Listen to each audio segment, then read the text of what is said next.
Olá, querido salmista, a graça e a paz de Cristo Jesus para você. Hoje, abrindo mais uma vez as portas da casa do salmista para juntos aprendermos sobre as bem-aventuranças. Esses momentos que estamos aqui tendo aulas, refletindo sobre esse assunto que é tão importante para o cristão.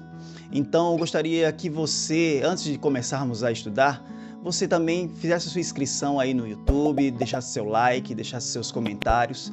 Também nos acompanhassem nas outras redes sociais, como no Instagram, no Facebook, pois isso nos ajuda muito a divulgar e levar esse conteúdo também a outras pessoas.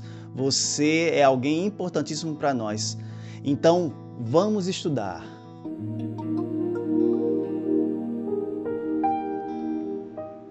Eu gostaria que você abrisse a sua Bíblia aí no Evangelho de Mateus, no capítulo 5, versículo 9, que diz assim: Bem-aventurados os pacificadores, pois serão chamados filhos de Deus. Hoje vamos ver aqui essa bem-aventurança, o ser mais que feliz por sermos pacificadores. Hoje, no mundo que vivemos, contemplamos pessoas que gostam de guerra, pessoas que gostam o tempo todo de estar entrando em atritos. E isso não é uma característica de alguém que é discípulo de Jesus. Alguém que deseja a paz, alguém que deseja a reconciliação. E vemos que Jesus, no momento em que ele faz esse discurso, traz esse ensinamento, ele contemplava uma classe de homens que eram chamados os zelotes, homens que tinham o desejo de trazer de volta a independência de Israel das mãos dos romanos através da força, através da espada. E por isso entravam em grandes embates, o tempo todo sendo aqueles que matavam pessoas muitas vezes, entravam em grandes brigas, grandes conflitos por conta desse desejo desenfreado. E vemos que isso permeava inclusive o pensamento dos discípulos do próprio Jesus. Pessoas que achavam que Jesus seria um rei político e que ele, através de tudo aquilo que ele demonstrava, do seu poder, ele tomaria de volta a nação de Israel e reinaria soberano sobre ela. Isso é um fato, pois a gente vai ver no próprio João Batista, aquele que era um discípulo de Jesus, aquele que anunciava Jesus como o Cordeiro de Deus que tira o pecado do mundo, mas que teve essa dúvida quando estava ali em apuros, estava ali em dificuldade, preso ali por Herodes Antipas e, infelizmente, titubeou, vamos dizer assim, na sua fé, ou então teve uma visão equivocada acerca de Jesus. Eu queria convidar você a abrir sua Bíblia aí no Evangelho de Mateus, no capítulo 11, versículo 3, que diz assim: És tu aquele que haveria de vir ou devemos esperar algum outro? Essa foi justamente a pergunta que João Batista faz, não é, a Jesus, enviando ali seus mensageiros para saber se Jesus iria ser aquele que iria o libertar, trazer João Batista a liberdade das mãos do soberano que ali tinha o prendido. Como nós sabemos, João Batista era um inimigo ferrenho, né, da família herodiana, trazendo ali os pecados dessa família à tona e por isso sendo sempre perseguido por ela, ao ponto de chegar a ser preso. E com certeza na sua angústia, na sua dificuldade, no seu temor, ele achou por um instante que Jesus seria esse rei político, seria essa pessoa que iria o libertar das mãos da família herodiana. Mas Jesus, ele chega e dá uma resposta espetacular, porque ele chega e envia novamente os mensageiros para responder a João e dizer que estava fazendo grandes coisas, como curando enfermos, trazendo a vista aos cegos, trazendo a possibilidade dos coxos andarem, fazendo com que os mudos falassem. E isso sim era o sinal da sua messianidade. Jesus, ele é o Messias, mas ele é o Messias que vai muito além de alguém que poderia trazer a libertação do povo de Israel naquele momento da história. Jesus, ele se porta assim. Vamos ver também em outro momento onde Jesus ele faz a multiplicação dos pães e dos peixes. E ali as pessoas, vendo esse poder que Jesus tinha, também queriam o aclamar rei. A gente vê essa passagem aí no Evangelho de João, no capítulo 6, versículo 15, que eu quero convidar você a abrir junto comigo, que diz assim: Sabendo Jesus que pretendiam proclamar o rei à força, retirou-se novamente sozinho para o monte. Então vemos aqui que as pessoas queriam fazer de todas as formas que Jesus fosse rei, porque o que Jesus fazia era extraordinário. Jesus os alimentava quando eles tinham fome, Jesus curava as suas enfermidades, Jesus fazia grandes e grandes milagres.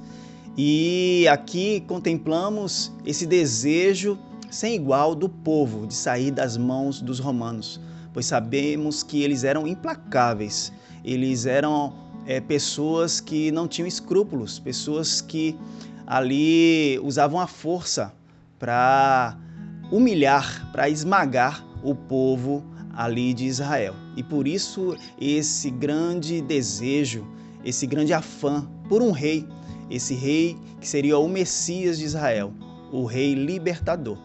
Então vemos que essa guerra, no final das contas, são divisões, são confusões que são resultado do pecado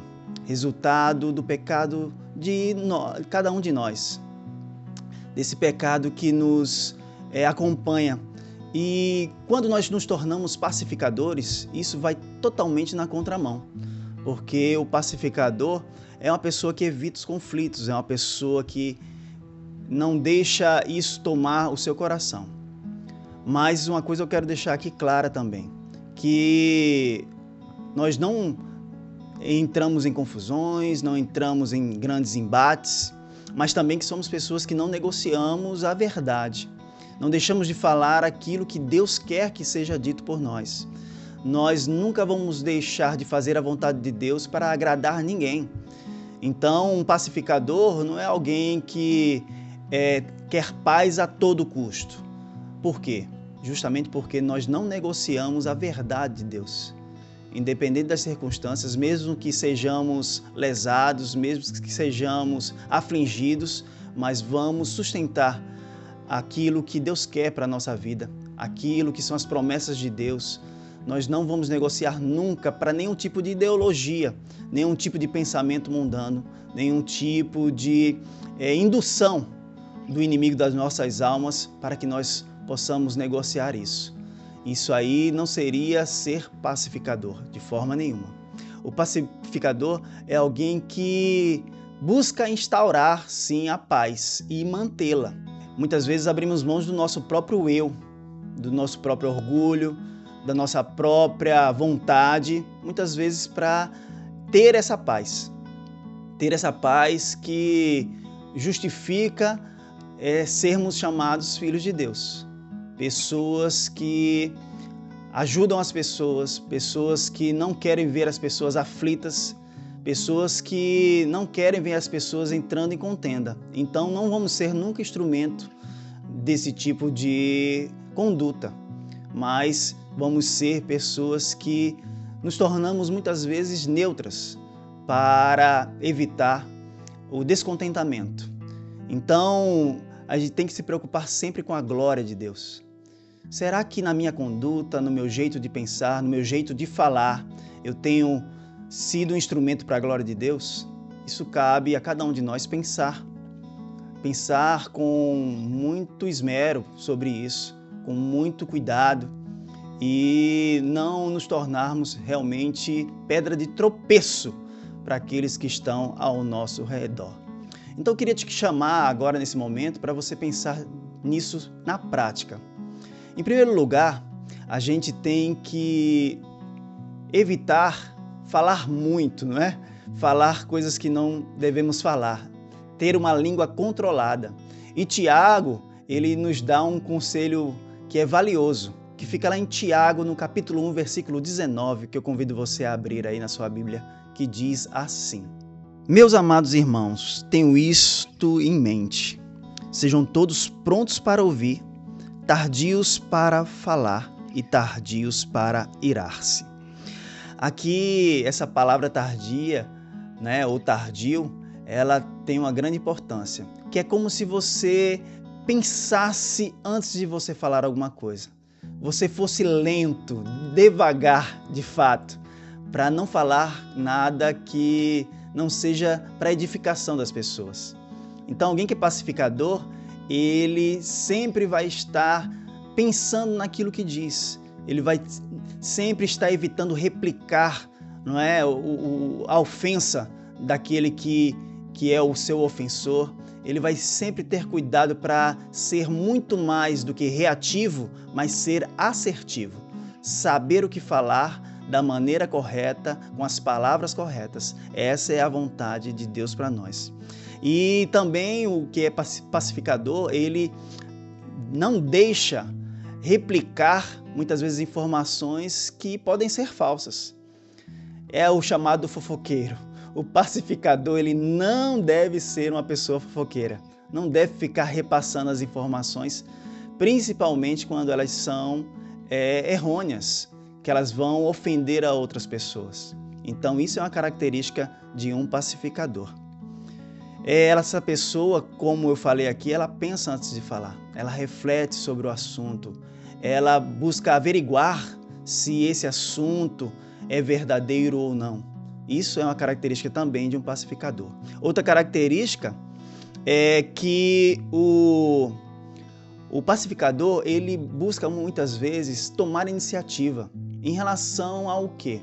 Muitas vezes, infelizmente, falamos coisas equivocadas, porque isso é da natureza pecaminosa de cada um de nós.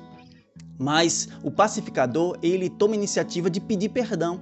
Ele tem coragem, muitas vezes até estando certo, de pedir perdão ao seu ofensor, porque isso trará paz, isso trará muitas vezes o aplacamento da ira do outro. Então, isso também é a característica de um pacificador. Então, por fim, ele também se coloca à disposição das pessoas. Ele quer ajudar outras pessoas também a resolver os seus problemas. O pacificador é aquele que é um apaziguador de conflitos, sabendo muitas vezes da dificuldade entre irmãos, entre familiares, entre amigos. Ele é aquele que tenta resolver esse problema, apaziguando esse problema para a glória de Deus. Então, por fim, eu queria te dizer que alguém que é pacificador é alguém que se torna filho de Deus, é alguém que vai ser chamado de filho de Deus. E eu queria dividir um último versículo com você, que fica aí na carta de Paulo aos Efésios, no capítulo 2, versículos 14 e 15, que diz assim: Pois ele é a nossa paz, o qual de ambos fez um e destruiu a barreira, o muro de inimizade, anulando em seu corpo a lei dos mandamentos expressa em ordenanças. O objetivo dele era criar em si mesmo, dos dois, um novo homem, fazendo a paz, e reconciliar com Deus os dois em um corpo, por meio da cruz, pelo qual ele destruiu a inimizade. Que lindo!